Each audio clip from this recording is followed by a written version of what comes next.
नमस्कार, I am Ram Bhatt, junior associate, state bank of India. Festivals का season चल रहा है और एक फेस्टिवल का एडमिट कार्ड अभी आ चुका है। अब आप लोग सोचेंगे कि सर ऐसा कौन सा फेस्टिवल है जिसका एडमिट कार्ड आता है।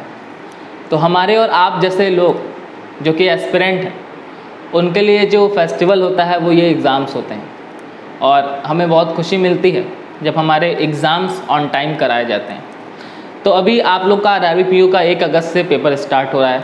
1 तारीख को है, 2 तारीख को है, कुछ लोग का 7 तारीख को है और आगे पीछे भी डेट्स हैं कुछ। आप लोग कमेंट करके बताइएगा कि आप लोग का पेपर किस दिन पड़ा है और किस शिफ्ट में आपका पेपर है।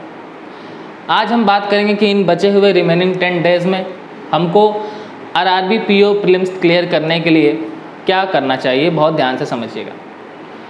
देखिए, पहली बात तो ये कि अब मैं ये मान के चल रहा हूँ कि आप लोग ने बहुत मेहनत से और बहुत शिद्दत से जितनी तैयारी करनी थी वो कर ली है, क्योंकि अब इन बचे हुए 10 दिन में अगर आप 24 घंटे भी पढ़ेंगे तो भी आप एग्ज़ाम्स क्लियर नहीं कर पाएंगे अगर आपने पहले से अच्छी तैयारी नहीं की हुई है तो। क्योंकि इन बचे हुए 10 दिनों में आपकी वही प्रिपरेशन काम आएगी जो कि आपने प्रीवियस 6 मंथ से की हुई है। हम बात करेंगे कि हमको इन 10 दिनों में क्या करना चाहिए। देखिए, सबसे ज़रूरी कि आपको इन 10 दिनों में बहुत ही ज़्यादा कॉन्फिडेंट रहना है। कॉन्फिडेंट रहना इसलिए ज़रूरी है क्योंकि अगर आप चाहते हो कि आपका पेपर अच्छा जाए तो कॉन्फिडेंट रहना ज़रूरी है, क्योंकि अगर आप अभी से नर्वस रहोगे तो पेपर में आप ज़रूर नर्वस हो जाओगे। दूसरी चीज़ ये कि आपको अब इन 10 दिनों में कम से कम डेली 3 to 4 मॉक टेस्ट देना चाहिए। एग्ज़ाम से 1 दिन पहले बस आप गैप कर सकते हो, बाकी जितने भी अभी आज 18 तारीख है, आपका 1 अगस्त से शुरू है तो मान के चलो 12-13 दिन है, बट मैं 10 दिन मान के चल रहा हूँ। तो इन 10 दिन में आप 3 से 4 मॉक टेस्ट देंगे, जिससे कि आप 10 दिन में अप्रॉक्स 30 to 40 मॉक टेस्ट दे चुके रहेंगे। अब बहुत लोग सर सवाल करेंगे कि सर इतना सारा मॉक टेस्ट हमें मिलता नहीं, हम कहाँ से करें। तो आपको एडजस्ट करना पड़ेगा। आप 2-3 मॉक टेस्ट परचेज़ करिए, फ्रेंड्स के साथ शेयर कीजिए, फ्री मॉक टेस्ट खोजिए, ये सब करिए, वो सब आपकी ड्यूटी है। और आप कहीं से भी 3 से 4 मॉक टेस्ट डेली बेसिस पर देंगे, क्योंकि हमारे RRB का जो मॉक टेस्ट होता है वो 45 मिनट्स का होता है और आप बहुत ही आराम से 3 से 4 मॉक टेस्ट दे पाएंगे। अब एक बात और, मॉक टेस्ट हो सकता है कि अभी मैक्सिमम लोग अभी तक मोबाइल पर देते आ रहे होंगे। बहुत ध्यान से समझिएगा, बहुत ज़रूरी बात बता रहा हूँ आप लोग को कि मैक्सिमम लोग अभी मोबाइल पर देते आ रहे होंगे। अब जिनके पास लैपटॉप है वो तो अपना लैपटॉप का यूज़ करते हैं, बट जिन एस्पिरेंट्स के पास लैपटॉप नहीं है, मैं उनके लिए एक एडवाइस आपको देना चाहूँगा कि अब इन बचे हुए 10 दिनों में अगर आपके पास लैपटॉप नहीं है तो कम से कम 2 से 4 दिन आप साइबर कैफ़े पे जाइए। 1 आवर का वो 10 से 15 रुपये लेते हैं, वहाँ दीजिए और उसी शोर शराबे में बैठ के लैपटॉप पर, सिस्टम पर कम से कम 5-6 मॉक टेस्ट दे लीजिए। ये बहुत ज़्यादा ज़रूरी है।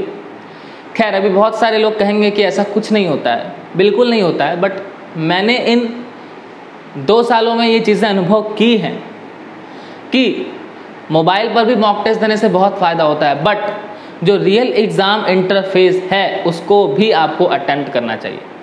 तो जो लोग ये गलती कर रहे हैं कि सिर्फ मोबाइल पर प्रैक्टिस करते आ रहे हैं और लैपटॉप पर नहीं कर रहे हैं किसी भी वजह से, उनसे मेरी ये गुजारिश है कि आप लोग साइबर कैफ़े पे जाइए। अगर आपके पास लैपटॉप नहीं है, कम से कम 5-6 मॉक टेस्ट देकर अपनी प्रैक्टिस माउस पर, कर्सर पर और इतने बड़े इंटरफेस पर बना लीजिए, क्योंकि ये बहुत ज़्यादा ज़रूरी है। जब आप मोबाइल पर देते हो मॉक टेस्ट तो तुरंत टच करते हो, जबकि सिस्टम पर आपको माउस से कर्सर को इधर उधर लाने में 1-1, 2-2, 3-3 सेकंड के लॉस हो जाते हैं, तो उस पर करिए। एक चीज़ मैं आपसे और कहना चाहूँगा कि प्रीवियस 2 ईयर्स से RRB का जो इंटरफेस है वो बदला गया है, यानी क्वेश्चंस ड्यूल लैंग्वेज में ही आते हैं स्क्रीन पर। अभी IBPS क्या करता है, SBI क्या करता है कि सिंगल लैंग्वेज में आपको पेपर दिया जाता है। अगर आपको हिंदी नहीं समझ में आ रही है तो उस पर्टिकुलर क्वेश्चन का लैंग्वेज चेंज करके आप इंग्लिश में पढ़ सकते हो, सिंगल ही देखते हैं। बट RRB प्रीवियस 2 ईयर से इंटरफेस अपना बदल चुका है। आपको एक ही स्क्रीन पर हिंदी और इंग्लिश दोनों में क्वेश्चन दिखते हैं और आपको ऑप्शंस भी वैसे ही दिखते हैं, जिसके वजह से प्रीवियस 2 ईयर से एस्पिरेंट को काफ़ी परेशानी हो रही। तो मेरी ये भी गुजारिश है आपको कि अगर ऐसे इंटरफेस वाला मॉक टेस्ट आपको कहीं अवेलेबल मिल रहा है तो उसको परचेज़ कीजिए और 2-4 मॉक टेस्ट उस इंटरफेस पर भी दे लीजिए, आपको बहुत ज़्यादा फ़ायदा होने वाला है। अब नेक्स्ट बात, दूसरी बात ये है कि अब इन बचे हुए डेज़ में आपको अर्थमेटिक पर ज़्यादा फोकस करने की ज़रूरत नहीं है। आपको सिंप्लीफिकेशन बहुत अच्छे से लगाना है, DI बहुत अच्छे से लगाना है, नंबर सीरीज़ और रॉन्ग नंबर सीरीज़ अच्छे से लगाना है और क्वाड्रेटिक इक्वेशन बहुत ही अच्छे से पढ़ना है। जितने शॉर्ट ट्रिक्स इनके आप पढ़ सकते हो पढ़ लो और सॉल्व कर लो। सिंप्लीफिकेशन लगाने के साथ साथ आपको कम से कम 50 तक स्क्वायर आपको बिल्कुल रटा होना चाहिए, क्योंकि 50 तक बिल्कुल कंपलसरी है। 50 के आगे अभी आप इन 10 दिनों में जितना याद कर सकते हैं याद करने की कोशिश कीजिए। कहने का सेंस ये है कि टारगेट 100 का बनाए रखिए कि जैसे मुझे 50 तक याद है, मैं कोशिश करता हूँ कि 100 तक याद कर लूँ। अगर आप कर पाए तो बहुत बढ़िया है, अदरवाइज़ 50-60 तक आपको बिल्कुल ज़बान पर स्क्वायर रटे होने चाहिए। अभी 10 दिनों में हर दिन सुबह उठ के आधा घंटा स्क्वायर और क्यूब पर देना है। क्यूब की बात की जाए तो क्यूब भी आपको 30 तक बहुत बेहतरीन ढंग से याद होना चाहिए, क्योंकि सिंप्लीफिकेशन में यही काम आते हैं, स्क्वायर और क्यूब्स। ये जरूर करिएगा, हर इन 10 दिनों में हर 1 घंटा स्क्वायर क्यूब पे दीजिए, आधा घंटा 1 घंटा जो भी। उसके अलावा टेबल्स आप 25 तक लर्न करने की कोशिश कीजिए। अभी हो सकता है आपको 15 तक लर्न हो, 20 तक लर्न हो, बट इन 10 दिनों में 1 घंटा सिर्फ इन 3 चीज़ों पर दीजिए, स्क्वायर, क्यूब और टेबल्स पर, नंबर्स पर। ये बहुत ज़्यादा ही ज़रूरी है और ये छोटी छोटी कोशिशें बहुत बड़ा रिज़ल्ट लेकर आती हैं। छोटी छोटी कोशिशें ही बहुत बड़ा रिज़ल्ट लेकर आती हैं, बहुत बड़ा गैप क्रिएट करती हैं। तो ये जो छोटी चीज़ें हैं, स्क्वायर है, क्यूब है, टेबल्स हैं, इनको लोग बहुत जनरली हल्के में लेते हैं, बट मैं आपसे कहूँगा एज अ सेलेक्टिव एस्पिरेंट आप इसको हल्के में ना लीजिए, मेरी एडवाइस मानिए और इस पर डेली आप 1 घंटा दीजिए, ठीक है। ये आप RRB के लिए कर सकते हैं। उसके अलावा सेपरेट जो मैंने आपको बताया 4 section, simplification, quadratic, number series, wrong number series और DI। इसके अलावा एक चीज़ और आता है कैसलेट DI। कैसलेट DI प्रीवियस 2 ईयर से ट्रेंडिंग में देखा जा रहा है और चांसेस हैं कि आपके शिफ्ट में भी कैसलेट DI है। कैसलेट DI अभी फ़िलहाल थोड़ा सा टफ माना जा रहा है कि अगर आपके शिफ्ट में कैसलेट DI आता है तो मेजॉरिटी ऑफ कैंडिडेट उसको एग्ज़ाम टाइम में सॉल्व नहीं कर पाते हैं। कोई बहुत बड़ी चीज़ नहीं है, बट फिर भी एग्ज़ाम प्रेशर की वजह से वो उसको सॉल्व नहीं कर पाते हैं। तो आप यूट्यूब पर सर्च करके कुछ कैसलेट DI अगर पढ़ सकते हैं तो पढ़िए, क्योंकि अगर वो आई तो आपको उनको सॉल्व करना पड़ेगा, क्योंकि 2 DI आने वाली रहती है और 2 में से अगर एक कैसलेट आई है तो उसको एट ए लास्ट आपको सॉल्व करना पड़ेगा अगर आप अच्छे नंबर लाना चाहते हो तो। बात करूँ रीजनिंग सेक्शन की, तो अभी प्रॉपर आपको पजल्स पर काफ़ी फोकस्ड रहना है। सिलॉक्स और इनइक्वालिटी के कॉन्सेप्ट इन 10 दिनों में डेली सॉल्व करने हैं, यानी apart from your mock test आपको इनइक्वालिटी के तो आपको पढ़ने की ज़रूरत नहीं है। इनइक्वालिटी अगर आपने पढ़ रखा है तो इनइक्वालिटी में ज़्यादा चेंजेस नहीं होते हैं, बट सिलॉक्स में होते हैं। प्रीवियस 1 ईयर से सिलॉक्स का पैटर्न पूरा चेंज हो गया है। तो सॉल्व करने के साथ साथ 1-2 जो भी आपके पसंदीदा टीचर्स हैं, जिनके आपकी कम्युनिकेशन जिनकी अच्छी लगती है, जिनसे आपको समझ में आता है, वो कोई भी टीचर हो सकते हैं आपके हिसाब से, उनसे सिलॉक्स के पैटर्न को 2-3 बार पढ़ के और दिमाग में सेट कर लीजिए, ताकि गलत होने के चांसेस कम हो जाए। ये आपको सिलॉक्स के लिए करना है। उसके बाद आपके कोडिंग डिकोडिंग आते हैं, उसको भी सेपरेट सॉल्व कीजिए। अगर आपके मॉक टेस्ट में आ रहा है तो बहुत अच्छी बात है, वरना सेपरेट खोज कर सॉल्व कीजिए। अल्फ़ा न्यूमेरिक सीरीज़ पर कमांड बना लीजिए और पजल्स हर टाइप के ज़्यादा से ज़्यादा लगाइए। 3-4 मॉक टेस्ट देने के अलावा 2-2.5 मिनट का टाइमर सेट करके और सेपरेट पजल्स पर प्रैक्टिस कीजिए, ठीक है। ये चीज़ें आपको RRB PO के लिए इन रिमेनिंग 10 डेज़ में करनी है। अगर इतनी चीज़ें आप करते हो तो आपको बहुत ज़्यादा बेनिफिट होने वाला है, मैंने बता दिया। अब एक चीज़ और ध्यान में रखेंगे कि इन 10 दिनों में जो मॉक टेस्ट आप अटेम्प्ट कर रहे हो उसको सेम एज इट अपना एग्ज़ाम समझकर ही अटेम्प्ट करिएगा।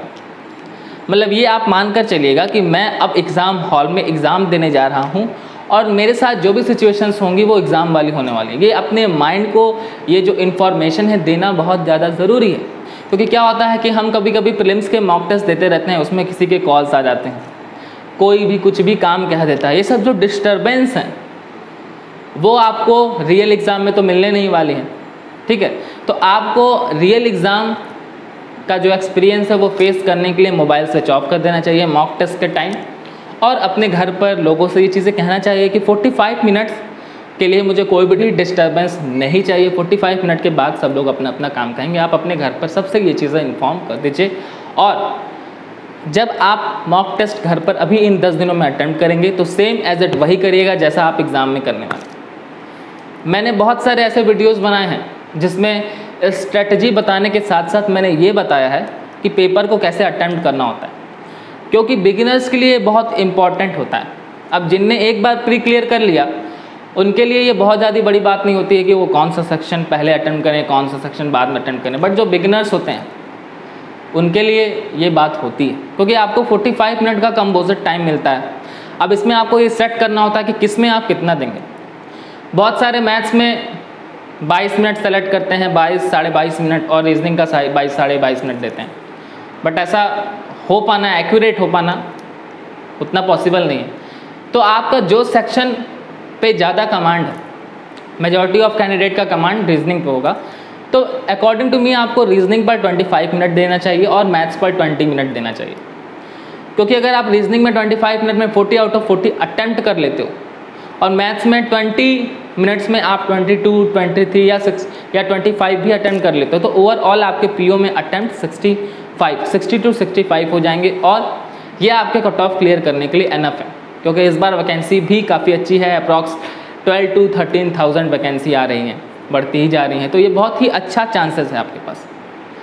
तो इन 10 दिन में मैंने जो बताया है आप एग्जैक्ट वही करेंगे। अगर आप बिल्कुल बिगिनर्स हैं तो आपको स्टार्टिंग में क्या अटेम्प्ट करना है, बाद में क्या अटेम्प्ट करना है, इन चीज़ों पर फोकस्ड होना चाहिए। मैं हमेशा कहते आया हूँ कि अगर अभी आपके एक भी प्रीलिम्स एग्जामिनेशन क्लियर नहीं हुए हैं तो आपको स्टार्टिंग में पजल्स अटेम्प्ट नहीं करने होते हैं। पहले आपको 10 मिनट में अल्फा न्यूमेरिक सीरीज, सिलॉक्स, इनइक्वालिटी, ब्लड रिलेशन, डायरेक्शन, इन सबसे अप्रॉक्स 15 to 20 नंबर कैरी कर लेने होते हैं। उसके बाद रेस्ट के जो 20 to 25 क्वेश्चन बचे, यानी कि पजल्स 4-5 जो भी आ रहे हैं उन पर प्रैक्टिस करके आपको अपना अटेम्प्ट करना होता है। मैथ्स में भी सेम एज इट, पहले इजी सेक्शन अटेम्प्ट करना है, फिर आपको बाद में टफेस्ट सेक्शंस अटेम्प्ट करना है। तो ये चीज़ें आपको 10 दिन में करनी हैं। बहुत ध्यान से इनको रेगुलरली फॉलो कीजिए, आपको बहुत ज़्यादा फ़ायदा होने वाला है। उसके अलावा इन 10 दिनों में थकान की कोई जगह आपकी ज़िंदगी में नहीं होनी चाहिए। यानी इन 10 दिनों में आपको किसी भी तरह की पढ़ाई से थकान नहीं होना चाहिए। चाहे आप 24 में 24 घंटे पढ़ें, चाहे आप 10 घंटे पढ़ें, चाहे आप 5 घंटे पढ़ें, आपके माइंड में सिर्फ और सिर्फ इन 10 दिनों में एक ही चीज़ चलना है, वो है मेरा एग्ज़ामिनेशन। इसके अलावा आपको सारी चीज़ें अवॉइड करनी है। अगर आप अवॉइड कर सकते हैं तो ये आपके लिए बहुत ज़्यादा बेनिफिट होने वाला है। हाँ, आपको उठते, सोते, खाते, पढ़ते, नहाते, हर टाइम आपके दिमाग में सिर्फ और सिर्फ 10 दिनों में यही चलना है कि मुझे आरआरबी पीओ का पेपर कैसे क्लियर करना है, मुझे क्या पढ़ना चाहिए, क्या नहीं पढ़ना चाहिए। इसके अलावा आपकी लाइफ में जो भी चीज़ें घटित हो रही हैं उनको अवॉइड करने की कोशिश आप करेंगे। इतना करेंगे तो बहुत ज़्यादा फ़ायदा मिलने वाला है। अब एक बात और कहना चाहूँगा कि अभी SBI प्रीलिम्स का पेपर ओवर हो चुका है, और अब मैंने बहुत सारे कमेंट्स इधर देख रहे हैं कि सर मेंस पर आप कुछ बताइए। तो मैं आप सभी कैंडिडेट से ये कहना चाहूँगा कि मेंस पर ऑलरेडी एक वीडियो SBI के लिए पड़ी हुई है, डिस्क्रिप्शन में लिंक दे रहा हूँ, उसको जाइए देख लीजिए। अदरवाइज इसके बाद भी अगर आप चाहते हैं कि नहीं सर आप इन रिमेनिंग डेज में हमको SBI का मेंस का पेपर का कैसे प्रिपरेशन करना चाहिए, इस पर एक वीडियो बनाइए, तो कमेंट कीजिए। मैं दोबारा एक मेंस पर वीडियो शूट कर दूंगा और उसमें बता दूंगा कि अभी आपका जो मेंस एग्जामिनेशन है वो कब तक होने के चांसेस हैं और उस हिसाब से कितने दिन बच रहे हैं, इन बचे हुए दिनों में आपको क्या करना है। तो ज़्यादातर अगर कमेंट इस पर आएंगे SBI क्लर्क के मेंस को लेकर, तो मैं एक वीडियो दोबारा उस पर शूट कर दूँगा। अभी क्योंकि आरआरबी पीओ का एडमिट कार्ड आ गया, आप लोग का पेपर है, इसलिए आरआरबी पीओ पर आप लोग का वीडियो शूट किया जा रहा है। हाँ, आप लोग अपने अपने एग्ज़ाम्स की डेट और शिफ्ट कमेंट ज़रूर कीजिएगा। सभी को मैं ऑल द बेस्ट कहना चाहूँगा। आप लोग अच्छे से मेहनत कर रहे हैं, मैं हमेशा से आपके साथ रहा हूँ और आपके साथ रहूँगा आगे भी। किसी भी तरह की सिचुएशंस हो, वैकेंसीज ज़्यादा आएँ, वैकेंसीज कम आएँ, सिलेबस चेंज हो जाए या कुछ भी हो, मैं हमेशा आपके साथ रहूँगा और आपको गाइड करने के लिए ऑलवेज़ यहाँ पर खड़ा रहूँगा। कोई भी क्वेरी हो कमेंट करिए, कोशिश करूँगा रिप्लाई करने के लिए। आपसे अलविदा लेने का समय आ गया है। जल्दी ही मिलते हैं नेक्स्ट वीडियो के साथ। तब तक के लिए पढ़ते रहिए, खेलते रहिए और मुस्कुराते रहिए।